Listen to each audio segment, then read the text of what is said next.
சத்தம் போடாதீங்க ஒருத்தருமே. ஏன்னு கேட்டிங்கன்னா ஒரு 100 பேர் தலைகளவாத நின்று தொங்கி நான் தூங்குவேன்னு வந்து அடம் பிடிக்கிறாங்க. யாருன்னு கேட்டிங்கன்னா இவங்க தாங்க. மேலே பாருங்க, ஒரு 100 வவ்வால்கள் மேற்பட்ட கிட்டத்தட்ட ஒரு மரத்தில் தொங்கிட்டு இருக்குது.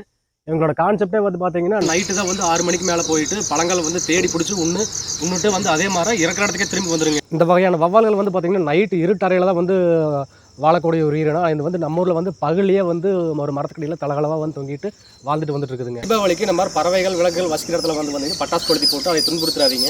ஏன்னா கேட்டிங்கன்னா அது வந்து ஒரு வாயில்லாத ஜீவனுங்க. அதனால வந்து அது பட்டாசு வச்சு துன்புறுத்தாதீங்க. அது இல்லாத இடத்துல போய் நீ பட்டாசு வச்சு ஜாலி என்ஜாய் பண்ணுங்க. இது ஒரு 300 கிலோமீட்டர் தொலைவில் வந்து பயணம் பண்ணக்கூடிய ஒரு வவ்வால்களுங்க. அதே மாதிரி போயிட்டு மறுபடியும் இருக்கிற இடத்துக்கே வந்துருங்க. கரெக்டாக 5 மணிக்கு மார்னிங் போச்சுன்னா மறுபடியும் வெடி காலையில் மறுபடியும் 6 மணிக்கு நீங்கள் வந்து சேர்ந்துருங்க. சேனல் மூலிமா அனைவருக்கும் வந்து தீபாவளி நல்வாழ்த்துக்கள்ங்க. பூரா தீபாவளி சேஃபாக கொண்டாடுங்க. அதே மாதிரி தீபாவளி பட்டாசு கையில் வச்சு வீசுறேன்னு சொல்லிட்டு இந்த மாதிரி வீர விளையாட்டுகள்லாம் பண்ணாதீங்க. நம்மளை நம்ம சேஃபாக பார்த்துக்கணும். அனைவருக்கும் என் இனிய தீபாவளி நல்வாழ்த்துக்கள்.